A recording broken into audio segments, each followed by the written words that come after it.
नमस्कार दोस्तों, स्वागत है आपका हमारे YouTube चैनल हिंदू दिव्य दर्शन में। आज हम इस वीडियो में आपको बताएंगे करणी माता मंदिर के बारे में संपूर्ण जानकारी।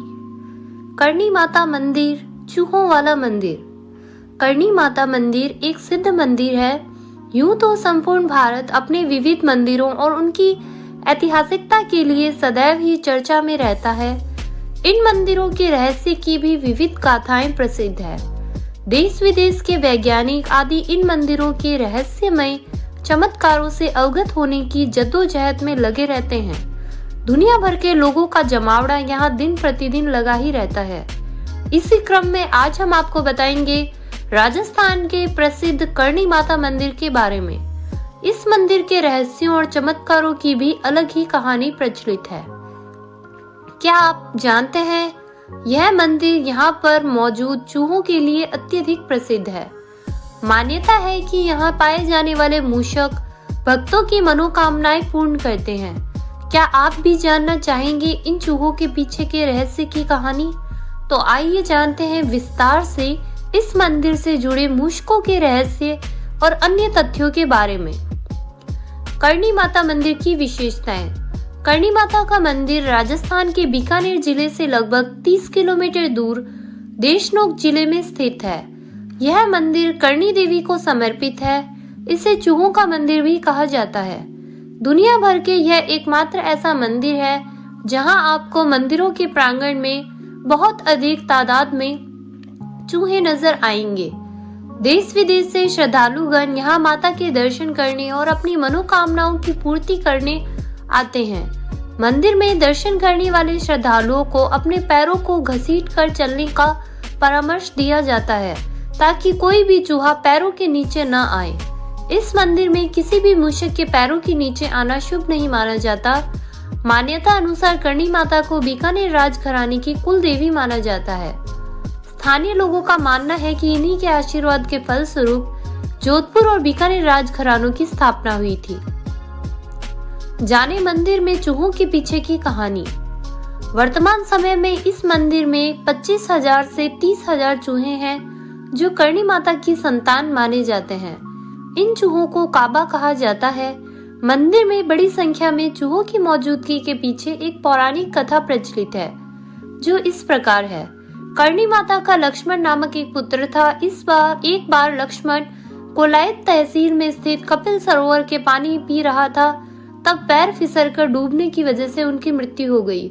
माता करणी पुत्र को जीवित करने की विनती करने यमराज के पास गई। यमदेव को मृत इंसान को पुनर्जीवित करने की अनुमति न होने की वजह से उन्हें करणी जी के पुत्र को चूहे के रूप में जीवन दान दिया।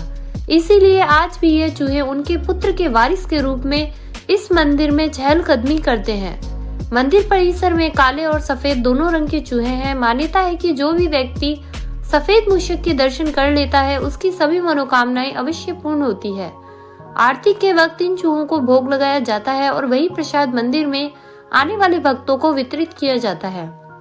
चूहों को किसी भी प्रकार के नुकसान या दूसरे जानवरों के घात से बचाने के लिए मंदिर परिसर के चारों तरफ बारीक जाली लगाई गई है ताकि कोई भी जानवर मंदिर में प्रवेश न कर पाए। माता करणी की कहानी। स्थानीय लोगों की मान्यता है कि करणी माता साक्षात मां जगदम्बा का अवतार है। इनका जन्म 1387 में जोधपुर जिले के सुआप में मेहाजी कीनिया के घर हुआ था। उन्हें रीतूबाई के नाम से जाना जाता है। जब वो विवाह योग्य हो गई तो साथिया गांव के कीपोजी चारण के उनका विवाह करवाया गया, किंतु जीवन में उतार चढ़ाव के चलते उन्होंने सांसारिक जीवन को त्याग कर सेवा और भक्ति का मार्ग अपनाने का फैसला किया। इसी के चलते उन्होंने अपनी छोटी बहन का विवाह अपने पति से करवा दिया और स्वयं का जीवन ईश्वर भक्ति और जनहित के लिए समर्पित कर दिया। जन कल्याण के उद्देश्य से किए हुए चमत्कारों की वजह से उन्हें करणी माता कहकर पुकारने लगे। तत्कालीन जांगल प्रदेश को उन्होंने अपनी कार्यस्थली बना लिया। चूहों वाला मंदिर और उसका निर्माण। स्थानीय लोगों द्वारा बताया जाता है कि माता करणी वहां मौजूद एक गुफा में रहकर ईश्वर भक्ति में लीन हो गई। मान्यता है कि 15वीं शताब्दी में 151 वर्ष की उम्र में देवी करणी एकाएक विलुप्त हो गई। जिस गुफा में मां करणी ईश्वर की आराधना किया करती थी वह आज भी मंदिर परिसर में उपस्थित है। कर्णी जी की अंतिम इच्छा थी कि उनके देह त्याग के पश्चात उसी गुफा में मूर्ति की स्थापना करवाई जाए। उनकी इच्छा का पालन किया गया।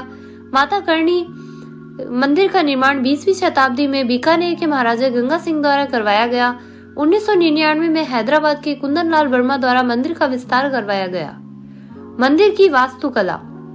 मंदिर के इतिहास और चमत्कारों के अतिरिक्त इसकी वास्तुकला भी पर्यटकों को आकर्षित करती है। इसकी संरचना राजपूत और मुगल शैली को ध्यान में रखते हुए बनाई गई है। बलुआ पत्थर और मंदिर का निर्माण कार्य किया गया है।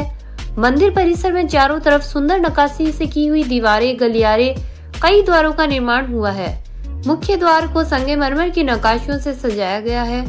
मंदिर में द्वारों में देवी की विभिन्न किंवदंतियों के दर्शन वाले पैनल हैं। गर्भगृह में माता की प्रतिमा स्थापित है, जिसमें उन्होंने हाथों में त्रिशूल पकड़ा हुआ है। इसी के साथ गर्भगृह में कुछ विशेष आकर्षण के केंद्र है, जैसे सोने के छत्र, चांदी की किवाड़, चांदी की एक बड़ी परात जिसमें चूहों को भोग लगाया जाता है। मंदिर के चमत्कारी चूहे। ये तो हम पहले ही समझ चुके हैं कि मंदिर में हजारों की तादाद में चूहे हैं। इस वजह से इसे चूहों वाला मंदिर या मूषकों का मंदिर भी कहा जाता है। परंतु इसे साक्षात माँ आदिशक्ति का अवतार माना जाने वाली माता कर्णी का चमत्कार बोले या चूहे की दिव्य शक्ति।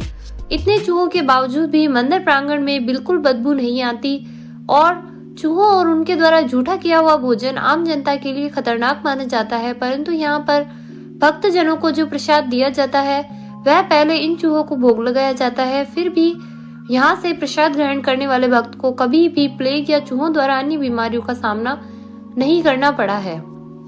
कर्णी माता मेला। कर्णी माता मेला राजस्थान के देशनोक जिले में प्रतिवर्ष 2 बार लगता है। पहला और सबसे बड़ा मेला मार्च अप्रैल के महीने में चैत्र शुक्ल की नवरात्रि के समय लगता है। यह मेला प्रतिपदा तिथि से शुरू होकर दशमी तिथि तक चलता है। दूसरा मेला सितंबर और अक्टूबर के महीने में शरद नवरात्रि के समय में लगता है। यह मेला अश्विन शुक्ल प्रतिपदा तिथि से दशमी तिथि तक चलता है। नवरात्रि के दौरान हजारों श्रद्धालु पैदल ही मंदिर के दर्शन करने आते हैं। कर्णी माता मंदिर में आरती का समय। यह मंदिर सुबह 5 बजे खुलता है और भक्तों को रात 10 बजे तक प्रवेश की अनुमति रहती है। सुबह के समय कर्णी माता की आरती हर रोज प्रातः 5 बजे और शाम की आरती हर रोज सायं 7 बजे होती है। मंदिर कैसे पहुँचे?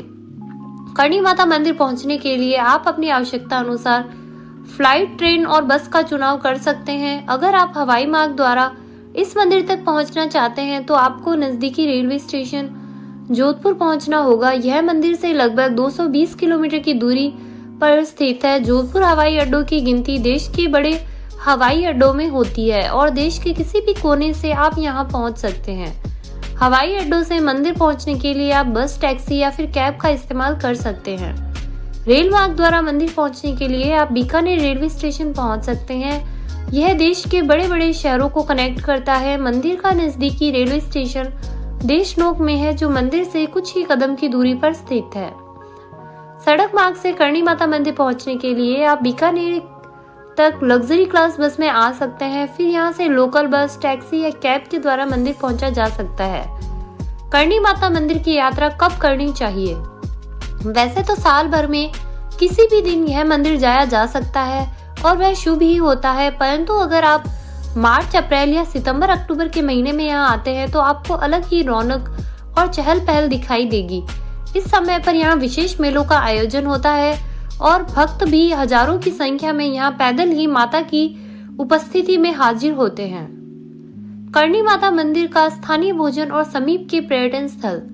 मंदिर का दर्शन करने वाले पर्यटक यहाँ के मुख्य और प्रसिद्ध भोजन जैसे नमकीन, भुजिया, पापड़, कचौरी, समोसा आदि का लुत्फ उठा सकते हैं। और तो और यहाँ के स्थानीय लोगों का पसंदीदा भोजन जैसे गट्टे की सब्जी, दाल बाटी चूरमा, रबड़ी, पकौड़ी के साथ घेवर, खट्टा आदि के साथ स्वाद का आनंद भी जरूर लेना चाहिए।